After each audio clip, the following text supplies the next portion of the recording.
Quel est votre parcours de vie? Quels sont les événements qui ont marqué votre enfance, votre vie? Moi, je suis originaire de Québec, du quartier Limoilou, quartier populaire, une famille. Il y avait beaucoup d'amour, mais un milieu, avec le temps, j'ai réalisé qu'il y avait beaucoup de besoins.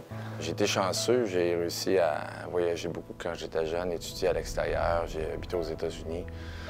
J'ai fait des grands jobs, puis finalement, il y a à peu près une douzaine d'années, j'ai parti d'une entreprise qui aujourd'hui va vraiment bien. Alors, je me sens choyé d'être à Québec chez moi et d'avoir réussi, puis aujourd'hui, de redonner à la communauté de Québec. Est-ce qu'il y a des personnes qui ont marqué votre vie, qui vous ont donné le goût de plus développer la philanthropie? Moi, je suis dans le domaine technologique et dans le domaine technologique, j'ai vu, c'est comme un parcours de vie à un moment donné, les entrepreneurs comme Bill Gates ou Mark Benioff, là, qui a parti de la Fondation 1%, ou bien même Mark Zuckerberg. Et finalement, ils ont accumulé toute cette richesse, ce succès-là, puis finalement, ils redonnent tout. Tout est à la fin.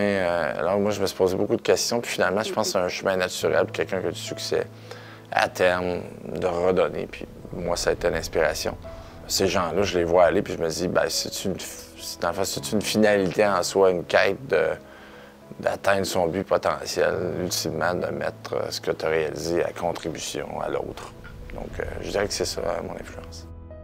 Comment décririez-vous le mouvement des charitables? Qu'est-ce que, dans vos mots, qu'est-ce que ça peut amener, dans le fond, à la population de la grande région de Québec? Moi, j'ai vu André, je l'ai entendu, puis je disais tout à l'heure qu'il était dans un mode, sa carrière a progressé, du succès, un mode redonné, puis j'aime bien l'idée de rassembler les gens de Québec, créer une mouvance alentour de contribuer à notre communauté différemment. Si on compare le côté anglophone versus francophone, on a une tradition peut-être moins... c'est moins inné chez les francophones. Alors, un peu de leadership là-dessus, moi, je vois ça d'un très bon œil, puis ça me fait plaisir de supporter la cause.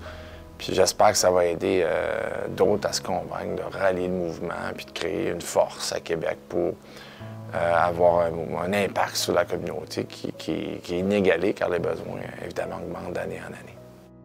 Si on regarde de façon utopique, de voir dans 10 ans, par exemple, quels sont les impacts positifs que ça pourrait avoir pour la grande région de Québec? Bien, je pense qu'on va pouvoir avoir peut-être marqué un peu la communauté avec une nouvelle force, une nouvelle dynamique, où les gens vont avoir des levées de fonds, des campagnes, puis ils vont être en confiance de sentir que le milieu est là pour les supporter. Puis il y aura peut-être des réalisations concrètes là, liées à la mouvance. Alors moi, je pense que c'est ça que ça va donner. Ça va donner un nouveau courage à tout le monde, mais surtout une responsabilité qui va être assumée de contribuer de façon différente et marquée face à aujourd'hui. Parce qu'aujourd'hui, on se le dit, là, on reste timide, surtout à Québec, à ce niveau-là.